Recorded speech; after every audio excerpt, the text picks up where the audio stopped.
ভুতুড়ে ভোটার নিয়ে রাজ্যে বিধানসভা ভোটের ঠিক আগে শাসক বিরোধী তরজা একেবারে চরমে।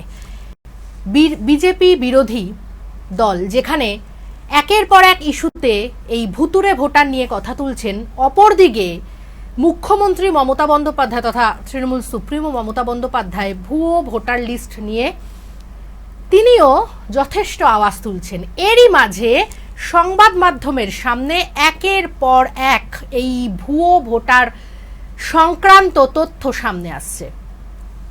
কি তার ভুয়ো ভোটার যেগুলো রয়েছে বা ভুতুড়ে ভোটার লিস্ট, সেখানে দেখা যাচ্ছে যে এ দেশের পাসপোর্ট নেই, পাসপোর্ট রয়েছে বাংলাদেশের, কিন্তু তার হাতে দুটো একটা নয় দুটো ভোটার কার্ড রয়েছে।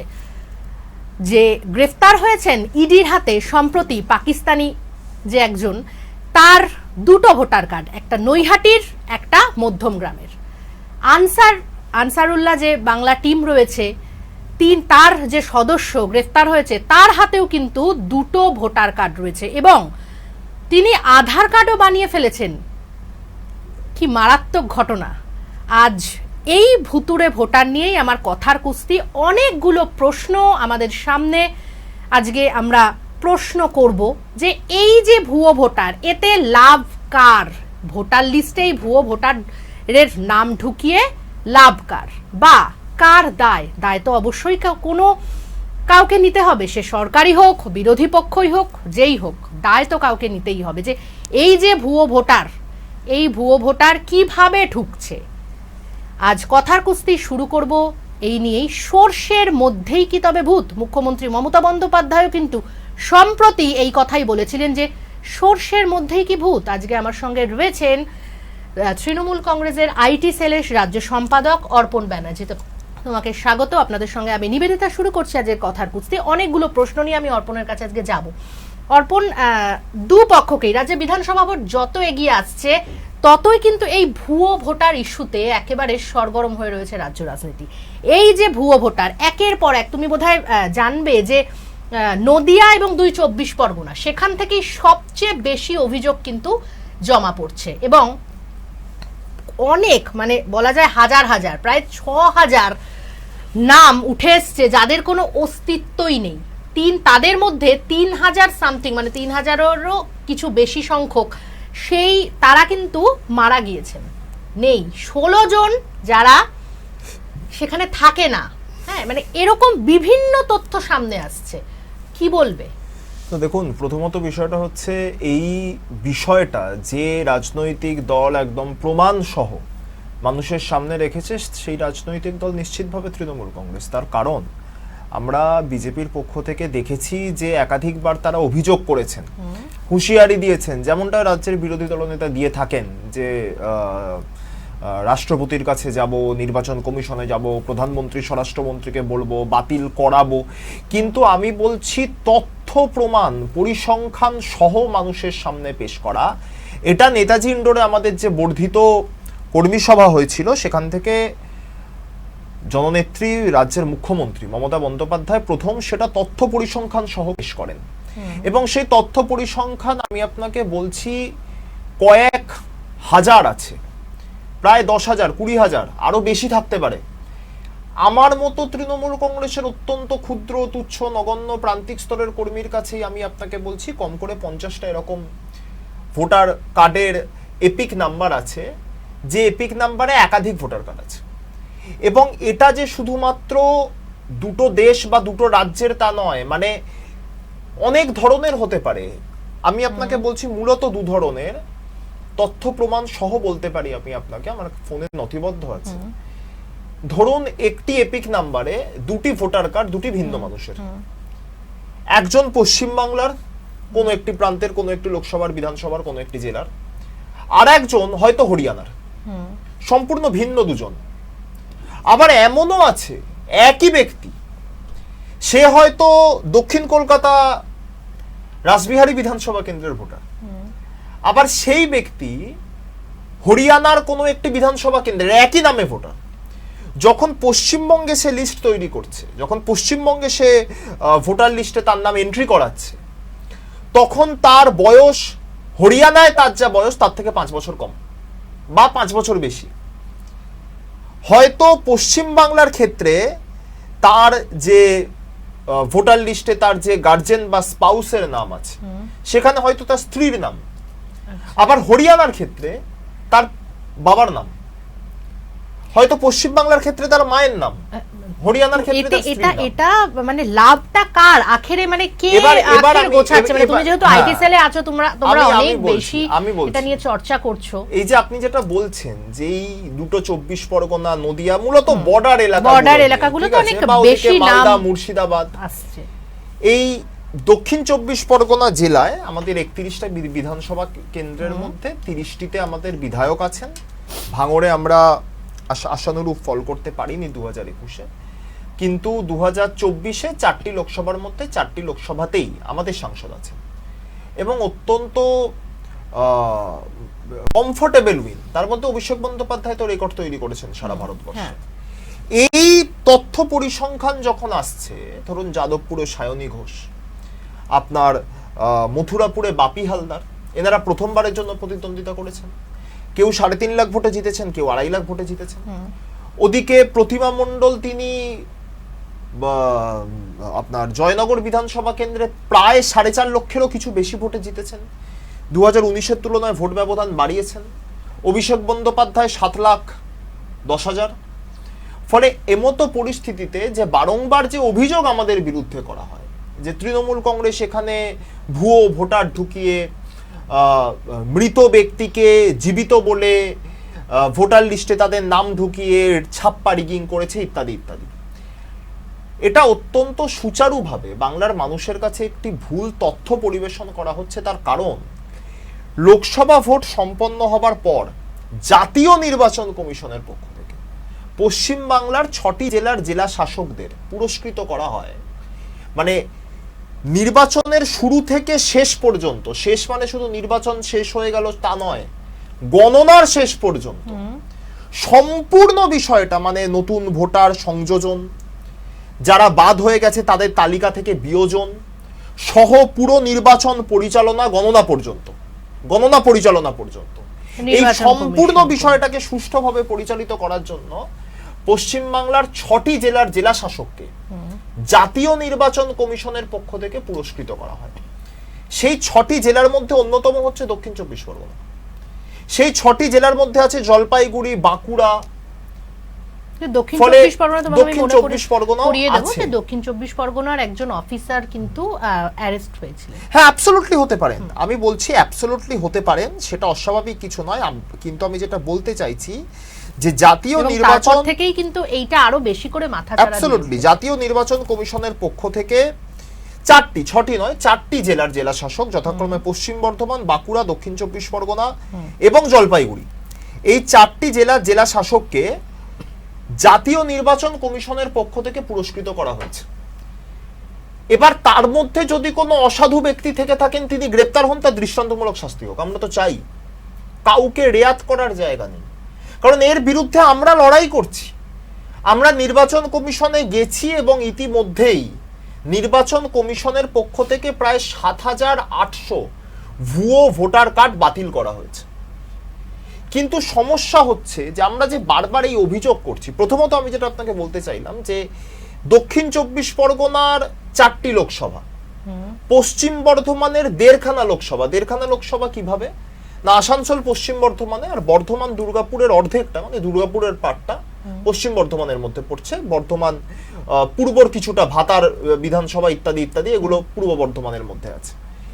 আর এই যে 1.5 লোকসভা, ওদিকে দক্ষিণ 24 পরগনার 4টে লোকসভা, এগুলো তো তৃণমূল কংগ্রেস জিতছে। আবার অন্যদিকে আমরা জলপাইগুড়িতে পরাজিত হয়েছি। আমরা বাঁকুড়া জেলার একটিতে জিতেছি, বাঁকুড়া, আবার বিষ্ণুপুরে আমরা অত্যন্ত অল্প ব্যবধান, পার্সেন্টেজে আসে না, কিন্তু আমরা পরাজিত হয়েছি। ফলে এই জেলাগুলোর জেলা শাসককে যখন রাজ্য নির্বাচন কমিশন নয়, জাতীয় নির্বাচন কমিশন যখন পুরস্কৃত করছে সুষ্ঠুভাবে ভোট পরিচালনার জন্য, তখন বিরোধী রাজনৈতিক দলের পক্ষ থেকে, বিজেপির পক্ষ থেকে তৃণমূল কংগ্রেসের ওপর এই অভিযোগ যে তৃণমূল কংগ্রেস ভুয়ো ভোটার কার্ড তৈরি করাচ্ছে, তৃণমূল কংগ্রেসের স্পষ্ট মদতে এগুলো হচ্ছে, এগুলো না মানে কোথাও গিয়ে কি এটা রাজ্যের শাসক দলের কোথাও গিয়ে কি লাভ নয়? মানে এটা তো অস্বীকার মানে কি করতে পারবে? আমি আপনাকে বলছি, আমি বলছি এই যে একতরফা অভিযোগটা কিন্তু নস্যাৎ হয়ে যায়, নাম্বার 1। নাম্বার 2 হচ্ছে, আমি আপনাকে আপনি মানে সিকিউরিটি রিজন আমি হয়তো প্রকাশ্যে সংবাদ মাধ্যমে সেই ইপিআইসি নাম্বারগুলো বলতে পারবো না, কিন্তু আপনি যদি বলেন, আপনারা যেহেতু সংবাদ মাধ্যমের সাথে সম্পৃক্ত, আমি তালিকা পাঠিয়ে দেব আপনাকে। আপনি সেই তালিকা নির্দিষ্ট প্রচুর অ্যাপ্লিকেশনস রয়েছে, সেখানে ফেলে দেখুন। আপনাদের কাছে তো আরো বেশি অ্যাক্সেস থাকে, আপনারা সংবাদ মাধ্যমের সাথে যুক্ত, আপনারা আরো তাড়াতাড়ি অ্যাক্সেস করতে পারেন। আপনারা সেখানে সেই এপিক নাম্বারগুলোকে পুট করে দেখুন যে দুটো করে মানুষের নাম সেখানে বেরিয়ে আসবে, যে দুটো করে মানুষের ডিটেল বেরিয়ে আসবে। একজন তো পশ্চিমবাংলার, আমরা তো পশ্চিমবাংলা নিয়ে আন্দোলন করছি, গোটা দেশে আছে ছড়িয়ে ছিটিয়ে। ভারতবর্ষে লোকসভা নির্বাচন হয়েছে 2024-এ 79টা এমন লোকসভা কেন্দ্র আছে যেখানে এই ভোটার লিস্ট, ভোটারের সংখ্যা বেড়ে যাওয়া, যখন সেই সংশ্লিষ্ট লোকসভা কেন্দ্রে মানে নির্বাচন সম্পন্ন হয়েছে, নির্বাচন কমিশনের পক্ষ থেকে এত শতাংশ ভোট পড়েছে বলে একটি পরিসংখ্যান দেয়া হয়েছে। 1 ঘন্টা পর আবার জাতীয় নির্বাচন কমিশনের পক্ষ থেকে সেই পরিসংখ্যানের মান বেড়ে গিয়েছে। যদি 1 ঘন্টা আগে বলা হয়ে থাকে যে 60% ভোট পড়েছে, 1 ঘন্টা পরে হয়তো বলা হচ্ছে না, ওখানে 63% ভোট পড়েছে। এটাই যদি প্রায় 79টা 80টা লোকসভা কেন্দ্র জুড়ে ঘটে, তাহলে এখানে অনেক ভোটার আছে, মানে অনেক ভোট আছে। ভোটার কত আছে জানি না, বাট অনেক ভোট আছে। কিন্তু অর্পণ, তোমরা কি কোথাও গিয়ে এই দায় কি এড়াতে পারো যে আনসারুল্লাহ যে বাংলা টিমের যে সাদ রেডি, হ্যাঁ, তিনি ধরা পড়লেন এবং তিনি 10 বছর মুর্শিদাবাদে ছিলেন, সেখানে তার 2টো ভোটার কার্ড, নওদা বিধানসভা মুর্শিদাবাদের এবং হরিহরপাড়া। তো এটা কি কোথাও গিয়ে তোমরা যেহেতু সরকারে রয়েছে, তোমরা কি কোথাও গিয়ে দায় এড়াতে পারো? দায় এড়ানোর বিষয় নয়, মাননীয় মুখ্যমন্ত্রী তিনি কিভাবে থাকলেন, আমি বলছি মাননীয় মুখ্যমন্ত্রী যখন নিজে অ্যাড্রেস করছেন যে কোথাও অসাধু অসৎ ব্যক্তিরা রয়েছে যারা অর্থের বিনিময়ে, যারা প্রলোভনের বিনিময়ে এই ধরনের কুৎসিত কাজকর্মের সাথে সম্পৃক্ত, তখন তো দায় এড়ানো বা দায় গ্রহণের কোনো বিষয় আসছে না, যখন মুখ্যমন্ত্রী নিজে বিষয়টিকে অ্যাড্রেস করে দিচ্ছেন। এটা ভোটের সময় হচ্ছে, কিন্তু আমি বলছি 10 বছর যেখানে এই যে আনসারুল্লাহ বাংলা টিমের যিনি যে সদস্য সাদ রেডি সম্প্রতি গ্রেফতার হয়েছে, সে কিভাবে 10 বছর মুর্শিদাবাদে থাকলো? তোমরা সরকারি, আমি বলছি কোথাও সমস্যা রয়েছে, এটা অস্বীকার করা যায় না। এবং 2টো ভোটার কার্ড, হ্যাঁ আমি বলছি কোথাও যে সমস্যা একদমই নেই, একদম নিচু স্তরে প্রশাসনের সাথে যারা যুক্ত সবাই যে ধোয়া তুলসী পাতা সেরকমটা নয়। দেখুন, সম্পূর্ণ বিষয়টি তো সেন্ট্রালি অবজার্ভ করা সম্ভব না, সেই কারণেই প্রতিটি স্তরে আধিকারিকরা রয়েছেন। তো কোনো একটি স্তরের আধিকারিক যদি তার যে দায়িত্ব কর্তব্য সেগুলো সঠিকভাবে পালন না করেন, তাহলে এই ধরনের ঘটনা ঘটবে। অত্যন্ত দুর্ভাগ্যজনক ঘটনা, ডিফেন্ড করার কোনো জায়গা নেই। আর বিষয় আমি যেটা বলতে চাইছি আপনাকে, যে এই যে আনসারুল্লাহ বাংলা যে জঙ্গি সংগঠনের কথা বলছেন, বা এই যে রোহিঙ্গা অনুপ্রবেশকারী যাদেরকে বলা হচ্ছে বাংলাদেশ থেকে আসছে, এরা মূলত কোথায় আসছে? মালদা, মুর্শিদাবাদ, পেট্রোপোল বর্ডার, বনগাঁ পেট্রোপোল বর্ডার, ওদিকে আপনার বসিরহাটের যে বর্ডার রয়েছে, আলিপুরদুয়ারের ওদিকে, যেগুলো বর্ডার এরিয়া আর কি। আমি বলছি বাংলাদেশ সবার কাছেই বাংলাদেশের পাসপোর্ট রয়েছে, কিন্তু পশ্চিমবঙ্গের ভোটার কার্ড। অ্যাবসলিউটলি, আমি বলছি বাংলাদেশটা তো ভারতবর্ষের কোনো অঙ্গরাজ্য নয়। বাংলাদেশ একটি সম্পূর্ণ আলাদা দেশ। বাংলাদেশ এবং ভারতবর্ষ ঘটনাচক্রে সেই বর্ডারটা পশ্চিমবঙ্গের উপর দিয়ে গেছে। পশ্চিমবঙ্গটা ভারতবর্ষের বাইরে কিছু নয়, ভারতবর্ষেরই একটি অঙ্গরাজ্য। বাংলাদেশ এবং ভারতবর্ষের বর্ডারের দায়িত্বে রয়েছে বর্ডার সিকিউরিটি ফোর্স, যারা কেন্দ্রীয় সরকারের স্বরাষ্ট্র মন্ত্রকের অধীনস্থ। তাহলে ইনিশিয়ালি তারা বাংলাতে 10 বছর ধরে থাকলো, আইডেন্টিফাই করা গেল না, 10 বছর পর আইডেন্টিফাই করা গেল। আমি বলছি যারা আধিকারিক রয়েছেন তাদের একাংশে নিশ্চিতভাবে গাফিলতি আছে, চূড়ান্ত গাফিলতি আছে, ব্যর্থতা। সরকারি আধিকারিকদের একাংশের ব্যর্থতা, এটা অস্বীকার করছি না। কিন্তু তারা যখন বাংলায় ঢুকছে না, তারা ভারতবর্ষে ঢুকছে। তারা বাংলাদেশের বর্ডার পেরিয়ে ভারতবর্ষে ঢুকছে। বর্ডার সিকিউরিটি ফোর্স কোথায়? তারা ঢুকছে কিভাবে? আগে তো ঢুকছে, তবে তারা 10 বছর বাংলায় থাকছে। একদমই, আমরা এই প্রশ্নে থাকবো, এই আলোচনায় থাকবো যে দায় কার। অবশ্যই আমাদের এই প্রশ্নের উত্তর খুঁজতে হবে, তবে তার আগে ছোট্ট একটা বিরতি, এখনই ফিরছি আবার আলোচনা।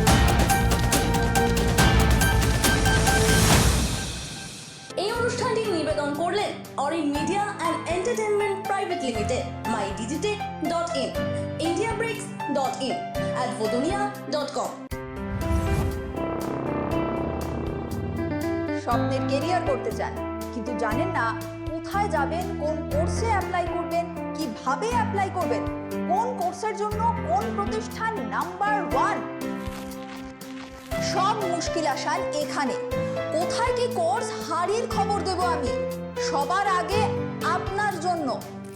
তাই কেরিয়ার নিয়ে আর চিন্তা নয়, আমার সঙ্গে দেখুন বৈঠক প্রতি রবিবার রাত 9টায়। ডিজিটাল অ্যারেস্ট, সাইবার ক্রাইম, সবের মাঝে রং বদলে যাচ্ছে আসল অপরাধেরই। আমি ভয় পাই না, জানাবো আইনের আসল মারপ্যাচ। আমার সাথে দেখুন হ্যান্ডস আপ প্রতি শুক্রবার রাত 9টায়। রাজনীতির টেস্ট পেপার, হয় এসপার নয় ওসপার। প্রশ্ন কিন্তু কড়া, জবাব কি চড়া? শুধুই তর্ক না যুক্তিতেও শান? দেখুন পডকাস্টে পঞ্চবান। কাজের চাপে আপনি নিজের যত্ন নিতে ভুলে যান? চিন্তা করবেন না, আমরা আসছি খুব সহজ কিছু হেলথ টিপস নিয়ে। সুস্থ থাকতে গেলে কি করবেন, কি করবেন না, কি খাবেন, কি খাবেন না, আমরা জানাবো আপনাকে সেই সব যা আপনি কখনোই জানতেন না। দেখুন সুস্থ থাকুন প্রতিদিন শুধুমাত্র স্কাই নিউজ বাংলায়। নীতি না দুর্নীতি, জনদরদি না জনবিরোধী, প্রতিশ্রুতির ফুলঝুরি না মিথ্যার ঝুড়ি। দেখুন কথার কুস্তি।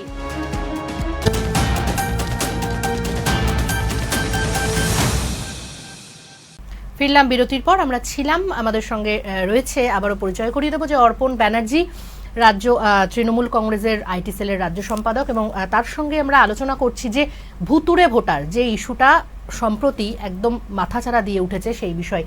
অর্পণ, আমাকে একটা স্পেসিফিক উত্তর দাও যে বাংলা থেকেই কেন এই ভুয়ো ভোটার কার্ড তৈরি হচ্ছে? কি লিংক থাকতে পারে? তার কারণ হচ্ছে যে যেন তেন প্রকারেণ বাংলাকে দখল করতে হবে। আমি আপনাকে বলছি, আমি যেটা আপনাকে বলতে যাচ্ছিলাম, যে তালিকাগুলি, মানে যে এপিক নাম্বারগুলি আমাদের কাছে এসছে, মানে আমার কাছে যদি 50টা থাকে, তাহলে মমতা বন্দ্যোপাধ্যায়ের কাছে 5000 আছে, 5 লক্ষও থাকতে পারে। আপনি, এটা তো ক্লিয়ার তথ্য পরিসংখ্যান। দিল্লি এবং মহারাষ্ট্রে নির্বাচন হলো।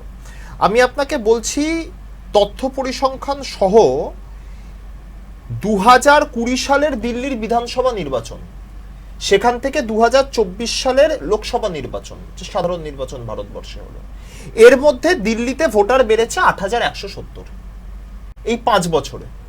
কিন্তু 2024 সালের লোকসভা নির্বাচন আর 2024 সালে দিল্লির বিধানসভা নির্বাচন, এই যে 4-5 বছর, এখানে এই 2025 সালে দিল্লির বিধানসভা নির্বাচন হয়েছে, এই টাইম লিমিটে দিল্লিতে ভোটারের সংখ্যা বেড়েছে 49,920। এটা কিভাবে সম্ভব 7 মাসে? এবং একই সাথে মহারাষ্ট্র 2019-এ সেখানে বিধানসভা নির্বাচন হয়েছে, তারপর 2024-এ লোকসভা, 5 বছরের ব্যবধান, ভোটার বেড়েছে 67,150। আর 2024-এর লোকসভা থেকে 2024-এ মহারাষ্ট্র বিধানসভা, কয়েক মাসের পার্থক্যে সেখানে ভোটারের সংখ্যা বাড়ছে 5,66,194। এটা অরবিন্দ কেজরিওয়াল অত্যন্ত দুর্ভাগ্যজনকভাবে, এটা মানে আমাদের ব্যাড লাক, বিজেপি বিরোধী রাজনৈতিক শক্তিরা সেখানে যারা ছিলেন তারা এটাকে ধরতে পারে, কারণ হয়তো এই ধরনের ঘটে। এই জিনিসটা কেজরিওয়াল এদিকে থাকতে হন,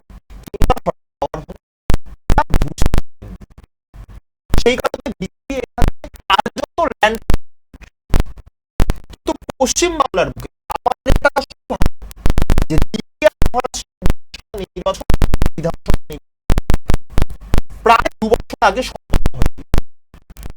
আমাদের কাছে সেই সময়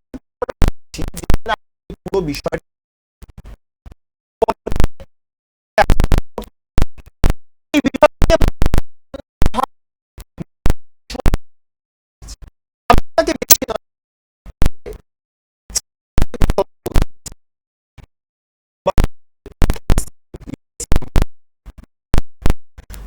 এই এক ভোটার কার্ড একই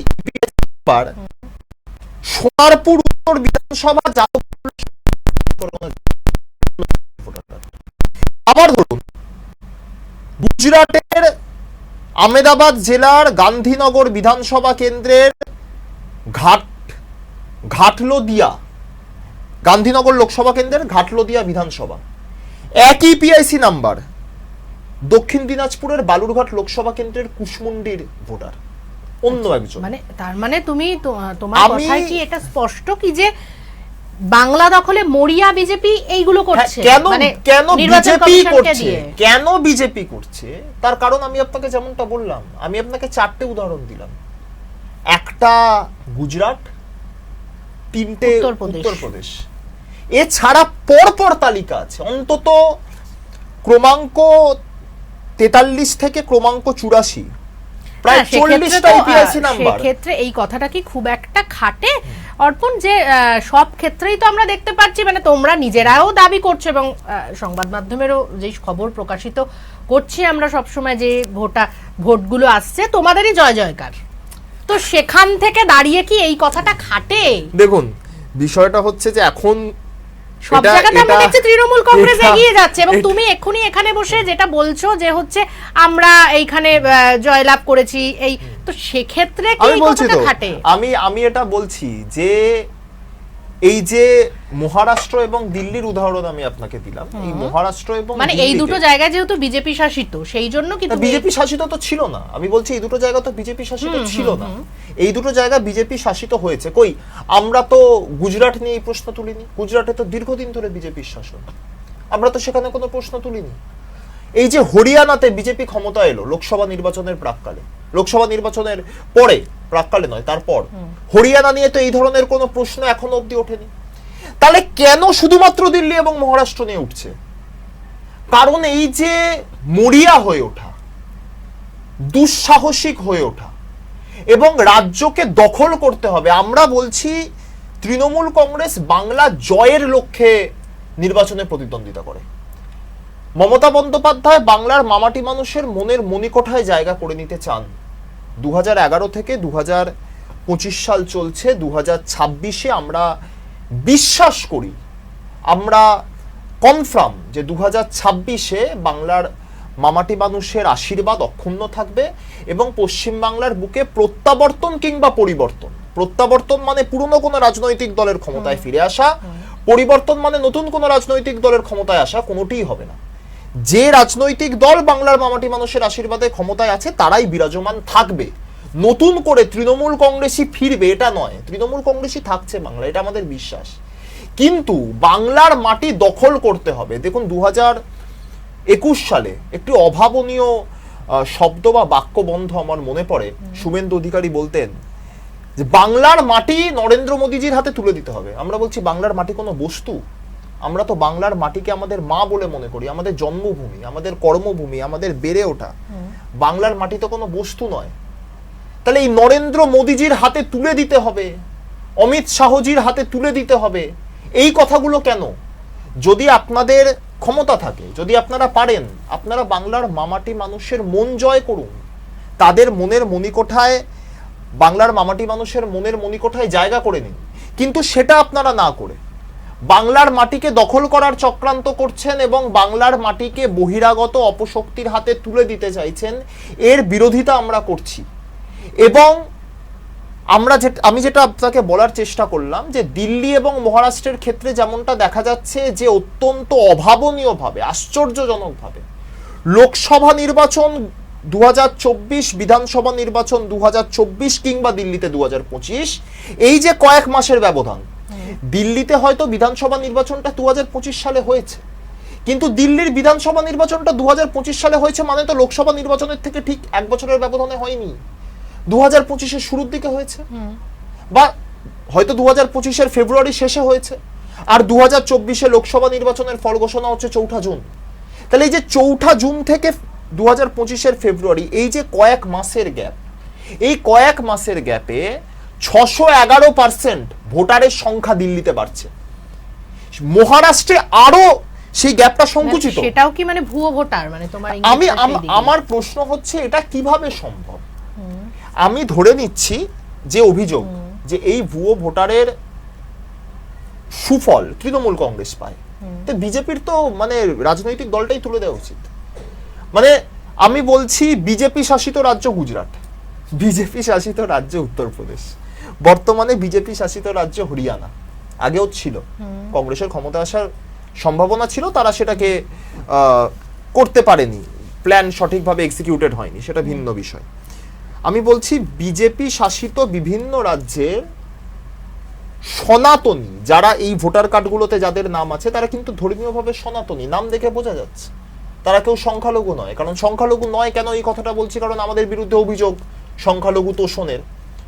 যদিও জগন্নাথ ধাম সম্পূর্ণ বিষয়টাকে পাল্টে দিয়েছে, আমার বক্তব্য হচ্ছে যে যদি হরিয়ানা, উত্তরপ্রদেশ কিংবা গুজরাট থেকে লোকজন এসে ওই ইপিআইসি নাম্বারে এখানে এসে ভোট দিয়ে থাকে, সেই ভোটটা যদি তৃণমূল কংগ্রেস পায়, তাহলে বিজেপির পশ্চিম বাংলার ইউনিট তুলে দেওয়া উচিত। কিন্তু আমরা বলছি সেই সুফলটা আমরা পাই বা সেই সুফলটা কোনো বিরোধী পাক। তাহলে মানে এটাই তো প্রমাণিত হচ্ছে কি যে দায় ঠেলাঠেলি চলবে। আমরা মমতা বন্দ্যোপাধ্যায়ের মুখেও শুনছি যে তবে কি সর্ষের মধ্যেই ভূত, এদিকে আবার শুভেন্দু অধিকারী বা বলুন বা হচ্ছে সুকান্ত মজুমদার সবাই বলছে যে সর্ষের মধ্যে কি ভূত। তাহলে এই দায় ঠেলাঠেলি কি চলবেই? আগামী দিনও নজর থাকবে, আমাদের অবশ্যই নজর থাকবে। সময় একেবারে শেষ, তাই শেষ করতেই হচ্ছে কথার কুস্তি। আগামী দিনে আবার দেখা হচ্ছে।